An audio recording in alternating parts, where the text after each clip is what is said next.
ओम शांति। आज बाबा के 19 तारीख के महावाक्य हैं। आज बाबा ने कहा, मीठे बच्चे, अभी तुम्हें निंदा स्तुति मान अपमान दुख सुख सब कुछ सहन करना है। अभी निंदा स्तुति मान अपमान सुख दुख सब कुछ सहन करना है। तुम्हारे सुख के दिन अभी समीप आ रहे हैं। प्रश्न है, बाप अपने ब्राह्मण बच्चों को कौन सी एक वार्निंग देते हैं? बाबा हम बच्चों को कौन सी वार्निंग देते? तो आज बाबा ने बताया, बच्चे कभी भी बाप से रूठना नहीं। अगर बाप से रूठेंगे तो सदगति से भी रूठ जाएंगे। अगर बाबा से रूठे तो सदगति से भी रूठ जाएंगे। बाप वार्निंग देते हैं, रूठने वालों को बड़ी कड़ी सजा मिलेगी। आपस में या ब्राह्मणी से भी रूठे तो फूल बनते बनते कांटा बन जाएंगे। इसीलिए बहुत बहुत खबरदार रहो। गीत है, धीरज धर मनवा धीरज धर। ओम शांति। मीठे मीठे सिकिलदे बच्चों ने गीत सुना। तुम बच्चों के जो भी जन्म जन्मांतर के दुख है सब दूर हो जाने चाहिए। इस गीत की लाइन सुनी, तुम जानते हो अभी हमारा दुख का पार्ट पूरा होता है और सुख का पार्ट शुरू होता है। जो पूरी रीति नहीं जानते हैं वह किसी न किसी बात में दुख जरूर देखते हैं। बाबा कहते हैं, जो पूरी रीति बातें नहीं जानते तो दुख जरूर देखते। यहाँ बाबा के पास आने से भी कोई न कोई प्रकार का दुख भासेगा। किन बच्चों को? जिन बच्चों ने ज्ञान को समझा नहीं, बाबा पर निश्चय नहीं, तो बाबा का भले बन गए लेकिन अपने संस्कारों के कारण उनको किसी न किसी प्रकार का दुख भासेगा। बाबा समझ सकते हैं, बहुत बच्चों को तकलीफ होती होगी जब तीर्थ यात्रा पर जाते हैं तो कहाँ भीड़ होती है, बरसात पड़ जाती है, कभी तूफान लग पड़ते हैं। जो सच्चे भगत होंगे वह तो कहेंगे, क्या हर्जा है, भगवान के पास जाते हैं, भगवान समझकर ही यात्रा पर जाते हैं। देखो, भक्ति में भी जो सच्चे भक्त हैं तो उनको आंधी तूफान बरसात वो उनको हिलाता नहीं है।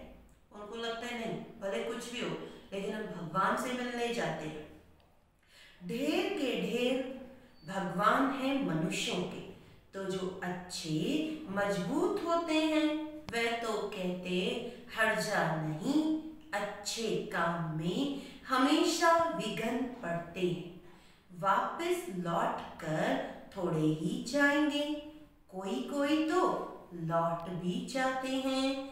कभी विघ्न पड़ते हैं, कभी नहीं भी पड़ते हैं। बाप कहते हैं, बच्चे यह भी तुम्हारी यात्रा है।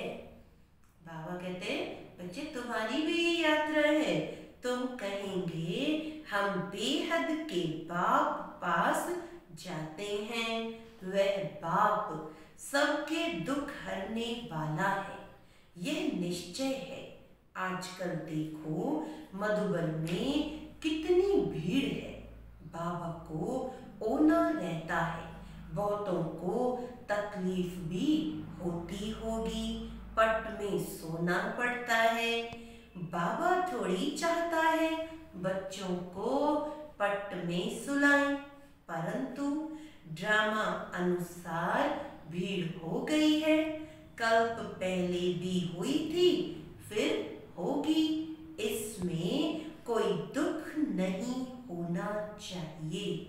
यह भी जानते हैं पढ़ने वाले कोई तो राजा बनेंगे, कोई फिर रंक भी बनेंगे, कोई का ऊंचा मर्तबा, कोई का कम, यह भी जानते हैं। परंतु बाबा कहते वहां पे सत्युग में भी चाहे दुनिया में, सत्युग में बाबा कह रहे किसी का ऊंचा मर्तबा किसी का कम, परंतु सुख जरूर होगा, यह भी बाबा जानते हैं।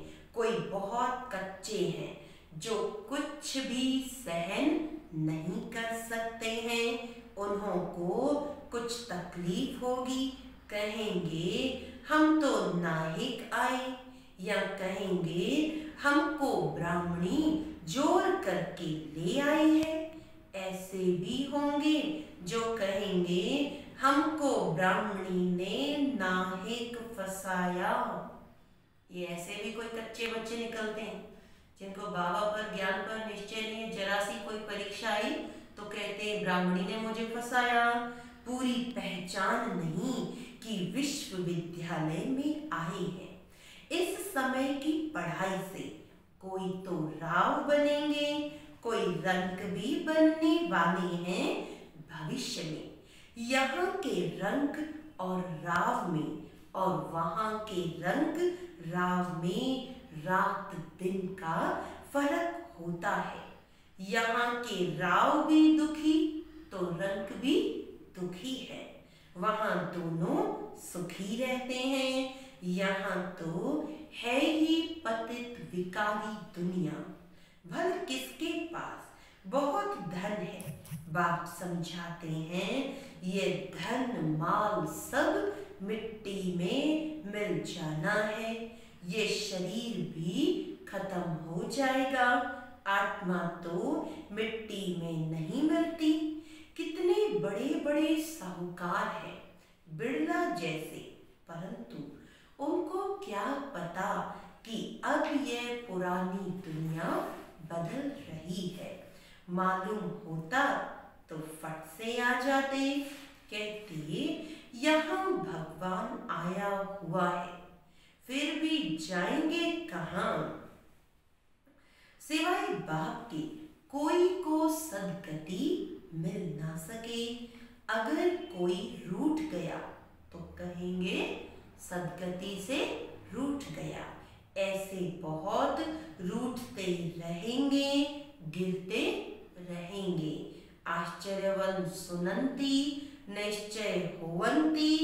कोई तो समझते हैं बरोबर इन बिगर कोई रास्ता है नहीं, इनसे तो सुख और शांति का वर्षा मिलेगा। इन बिगर सुख शांति मिलना असंभव है। जब धन बहुत हो तब तो सुख मिले, धन में ही सुख होता है ना।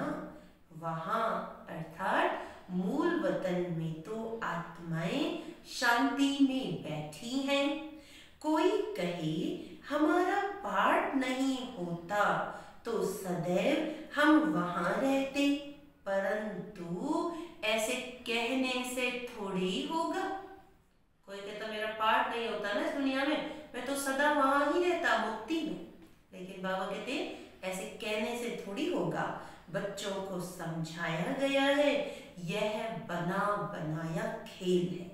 बहुत हैं जो किसी न किसी संशय में आकर छोड़ देते हैं, ब्राह्मणी से रूठ जाते हैं या आपस में रूठ कर पढ़ाई छोड़ देते हैं।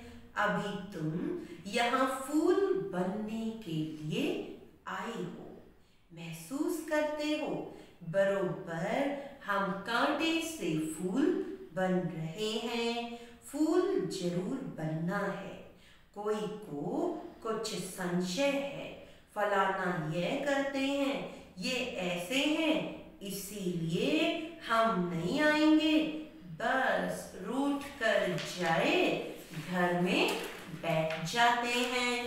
बाप कहते हैं और सबसे तो भल रूठो, लेकिन एक बाप से कभी नहीं रूठो।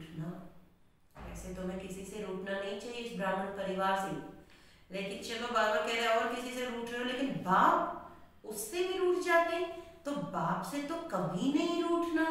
बाबा वार्निंग देते हैं, सजाएं बहुत कड़ी है, गर्भ में भी जो सजाएं मिलती हैं सब साक्षात्कार कराते हैं, बिगैर साक्षात्कार के सजा मिल नहीं सकती।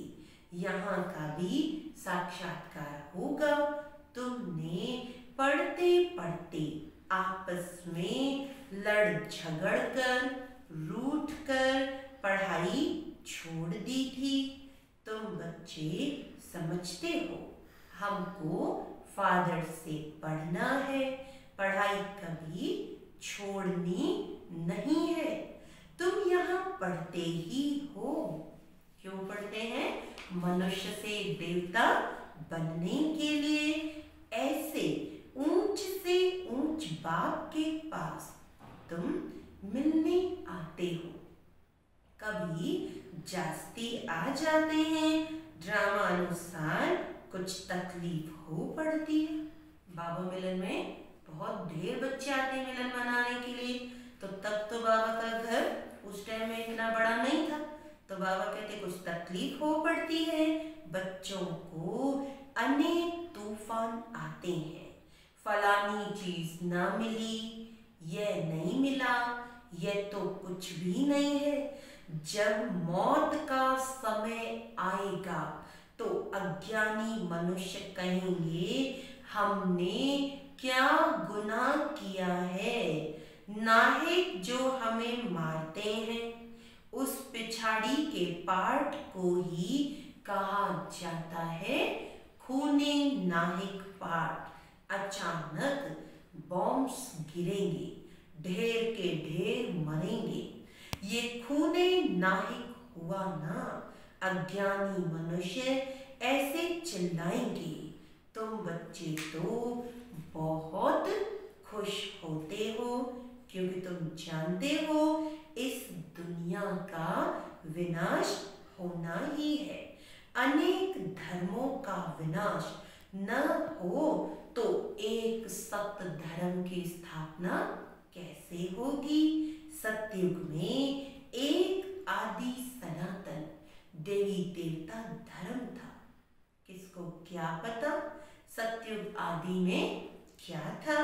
यह है पुरुषोत्तम संगम युग। बाप आए ही हैं सबको पुरुषोत्तम बनाने। सबका बाप है ना। ड्रामा को तो तुम जान गए हो। सब तो सतयुग में नहीं आएंगे। इतनी करोड़ों आत्माएं सतयुग में थोड़े ही आएंगी। यह है डिटेल की बातें। बहुत बच्चियां हैं जो कुछ भी समझती नहीं, भक्ति मार्ग के हिरे हुए, आदत पड़ी हुई है, ज्ञान बुद्धि में बैठ ना सकी, भक्ति की आदत पड़ी हुई है। कहते हैं भगवान क्या नहीं कर सकता, मरे हुए को जिंदा कर सकते हैं। बाबा के पास आते हैं, कहते हैं फलाने मनुष्य ने मरे हुए को जगाया, तो क्या भगवान नहीं कर सकता है। कोई ने अच्छा काम किया तो बस उसकी महिमा करने लग पड़ते हैं। फिर उनके हजारों फॉलोअर्स बन जाएंगे। तुम्हारे पास तो बहुत थोड़े आते हैं। भगवान पढ़ाते हैं, फिर इतने थोड़े क्यों। उन गुरुओं के पास, रिद्धि सिद्धि वालों के पास बहुत ढेर जाते, और यहाँ स्वयं भगवान पढ़ाते, फिर इतने थोड़े क्यों। ऐसे लोग बहुत कहते हैं, अरे यहाँ तो मरना होता है, यहाँ जीते जी मरना होता है, वहां तो कनरस है, बड़े भवके से बैठ गीता सुनाते हैं, भगत लोग सुनते हैं। यहाँ कनरस की बात नहीं, तुमको सिर्फ कहा जाता है बाप को याद करो। गीता में भी ये अक्षर है मन मना भव। बाप को याद करो तो विकर्म विनाश होंगे। बाप कहते हैं अच्छा ब्राह्मणी से या सेंटर से रूठ जाते हो, अच्छा यह तो काम करो और संग तोड़ अपने को आत्मा समझो। एक बाप को याद करो। चलो ब्राह्मणी से सेंटर से रूठ गए, लेकिन जो बाबा कह रहे मुख्य बात कि और संग तोड़ अपने को आत्मा समझो, बाप को याद करो।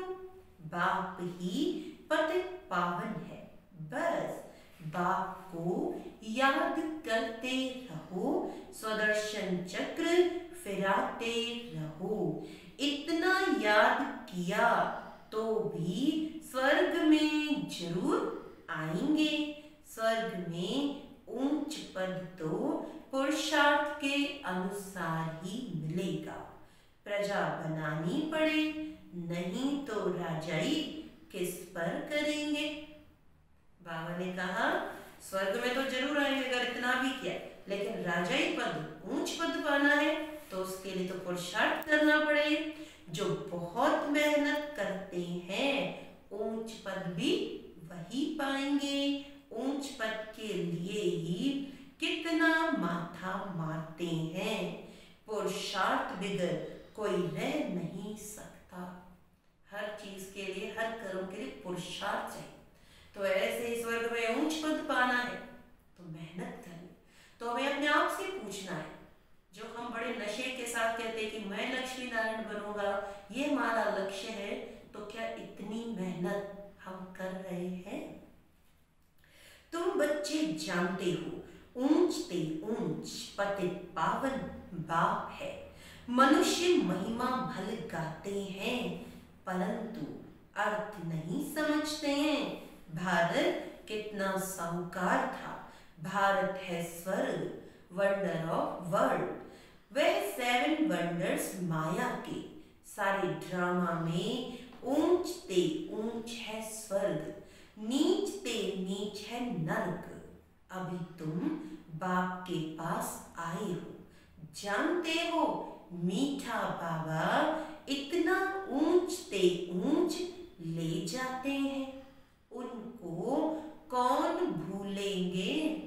कल भी बाबा ने कहा इतना ऊंच बाबा इतना ऊंच वर्षा दे रहे तो खुशी में गुदगुदी होनी चाहिए। तो ऐसे बाप को कौन भूलेंगे। भले कहाँ भी बाहर जाओ, सिर्फ एक बात याद रखो, बाप को याद करो। बाप ही श्रीमत देते हैं, भगवानुवाच्य, न कि ब्रह्मा भगवानुवाच्य। बेहद का बाप बच्चों से पूछते हैं, बच्चे हम तुमको इतना साहूकार बनाकर गए, फिर तुम्हारी दुर्गति कैसे हुई। परंतु सुनते ऐसे हैं जैसे कुछ भी समझते नहीं। तो बच्चों को थोड़ी तकलीफ होती है, दुख सुख निंदा स्तुति भी सब सहन करना पड़ता है। यहाँ के मनुष्य देखो कैसे हैं। प्राइम मिनिस्टर को भी पत्थर मारने में देरी नहीं करते। कहते हैं स्कूल के बच्चों का न्यू ब्लड है, बहुत महिमा करते हैं उनकी, समझते हैं ये फ्यूचर का न्यू ब्लड है। परंतु वही स्टूडेंट दुख देने वाले निकल पड़ते हैं, कॉलेजों को आग लगा देते हैं, एक दो को गाली देते रहते हैं, बाप समझाते हैं दुनिया का क्या हाल है। ड्रामा का एक्टर होकर भी ड्रामा के आदि मध्य अंत और मुख्य एक्टर्स आदि को नहीं जानते हैं तो उन्हें क्या कहें। बड़े ते बड़ा कौन है उसकी बायोग्राफी तो जाननी चाहिए ना। कुछ भी नहीं जानते। ब्रह्मा विष्णु शंकर का क्या पार्ट है, धर्म स्थापकों का क्या पार्ट है। मनुष्य तो अंधश्रद्धा में आकर सबको प्रिसेप्टर कह देते हैं। गुरु वह जो सद्गति करता है।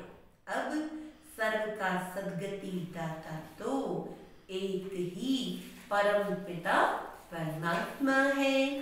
वह परम गुरु भी है, फिर नॉलेज भी देते हैं। तुम बच्चों को पढ़ाते भी हैं, उनका पाठ ही वंडरफुल है। धर्म भी स्थापन करते हैं और सभी धर्मों को खलास भी करते हैं। और तो सिर्फ धर्म स्थापन करते, स्थापना और विनाश करने वालों को ही गुरु कहेंगे ना। बाप कहते हैं मैं कालों का काल हूँ। एक धर्म की स्थापना और बाकी सभी धर्मों का विनाश हो जाएगा, अर्थात इस ज्ञान यज्ञ में स्वाहा हो जाएंगे। फिर न कोई लड़ाई लगेगी, न कोई यज्ञ रचा जाएगा। सत्युग में कोई लड़ाई नहीं, कोई यज्ञ नहीं होगा। तुम सारे विश्व के आदि मध्य अंत को जानते हो और तो सभी नेति नेति करते हैं। तुम ऐसे थोड़ी कहेंगे बाप बिगर और कोई समझा न सके। तो तुम बच्चों को बड़ी खुशी होनी चाहिए, परंतु माया का सामना ऐसा होता है जो याद ही मिटा देती है। तुम बच्चों को दुख सुख मान अपमान सहन करना है। यूं तो यहाँ कोई अपमान नहीं किया जाता। अगर कोई भी बात है तो बाप को रिपोर्ट करनी चाहिए। रिपोर्ट नहीं करते तो बड़ा पाप लगता है। बाप को सुनाने से झट उनको सावधानी मिलेगी। इस सर्जन से छिपाना नहीं चाहिए, बड़ा भारी सर्जन है। ज्ञान इंजेक्शन, इनको अंजन भी कहते हैं। ये ज्ञान का अंजन भी है। अंजन को ज्ञान सुरमा भी कहा जाता है। जादू आदि की तो बात ही नहीं है। बाप कहते हैं मैं आया हूँ तुमको पतित से पावन होने की युक्ति बताने। पवित्र नहीं बनेंगे तो धारणा भी नहीं होगी। इसी काम के कारण ही फिर पाप होते हैं। इन पर जीत पानी है। खुद ही विकार में जाता होगा तो दूसरे कोई को कह नहीं सकेंगे। वह तो महापाप हो जाए। बाप कहानी भी सुनाते हैं। इस पर कौन सी कहानी बाबा बताते? पंडित वाली, कि पंडित ने कहा राम राम कहने से सागर पार हो जाएंगे। मनुष्य समझते हैं पानी का सागर। जैसे आकाश का अंत नहीं, वैसे सागर का भी अंत नहीं पा सकते हैं। ब्रह्म में तत्व का भी अंत नहीं। यहाँ मनुष्य अंत पाने का पुरुषार्थ करते हैं, वहाँ कोई पुरुषार्थ नहीं करते। यहाँ कितना भी दूर जाते हैं फिर लौट आते हैं। पेट्रोल ही नहीं होगा तो आएंगे कैसे? यह है साइंस वालों का अति अहंकार, उससे विनाश कर देते हैं। एरोप्लेन से सुख भी है, फिर उनसे अति दुख भी है। तो ये साइंस के साधन अभी कलयुग में सुख के तो है, लेकिन साथ साथ उससे ज्यादा दुख भी है। अच्छा, मीठे मीठे सिकिलधे बच्चों प्रति माँ पिता बाप दादा का याद प्यार और गुड मॉर्निंग। रूहानी बाप की रूहानी बच्चों को नमस्ते। हम रूहानी बच्चों की रूहानी बाप दादा को याद प्यार गुड मॉर्निंग, नमस्ते नमस्ते नमस्ते जी। तो आज हमें बाबा ने ये बातें पक्की कराई। आज धारणा क्या करनी है, किसी भी कारण से पढ़ाई नहीं छोड़नी है। सजाएं बहुत कड़ी है, उनसे बचने के लिए और सब संग तोड़, सजाओं से बचने के लिए और सब संग तोड़ एक बाप को याद करना है, रूठना नहीं है। दूसरा पॉइंट है ज्ञान इंजेक्शन व अंजन देने वाला एक बाप है। उस अविनाशी सर्जन से कोई बात छिपानी नहीं है। बाप को सुनाने से झट सावधानी मिल जाएगी। वरदान है हरेक की विशेषता को स्मृति में रखते हुए, हरेक की विशेषता को स्मृति में रखते हुए फेथफुल बन एक मत संगठन बनाने वाले, फेथफुल बन एक मत संगठन बनाने वाले सर्व के शुभ चिंतक भव। ड्रामानुसार हरेक को कोई न कोई विशेषता अवश्य प्राप्त है। उस विशेषता को कार्य में लगाओ तथा औरों की विशेषता को देखो। एक दो में फेथफुल रहो तो उनकी बातों का भाव बदल जाएगा। जब हरेक की विशेषता को देखेंगे तो अनेक होते भी एक दिखाई देंगे, एक मत संगठन हो जाएगा। कोई किसके गिलानी की बात सुनाए तो उसे टेका देने के बजाय सुनाने वाले का रूप परिवर्तन कर दो, तब कहेंगे शुभ चिंतक। स्लोगन है श्रेष्ठ संकल्प का खजाना ही श्रेष्ठ प्रारब्ध व ब्राह्मण जीवन का आधार है। वो संकल्पों की शक्ति सबसे बड़ी शक्ति, तो ये श्रेष्ठ संकल्पों का खजाना ही हम ब्राह्मणों का आधार है, ये ब्राह्मण जीवन का आधार है। अच्छा, ओम शांति।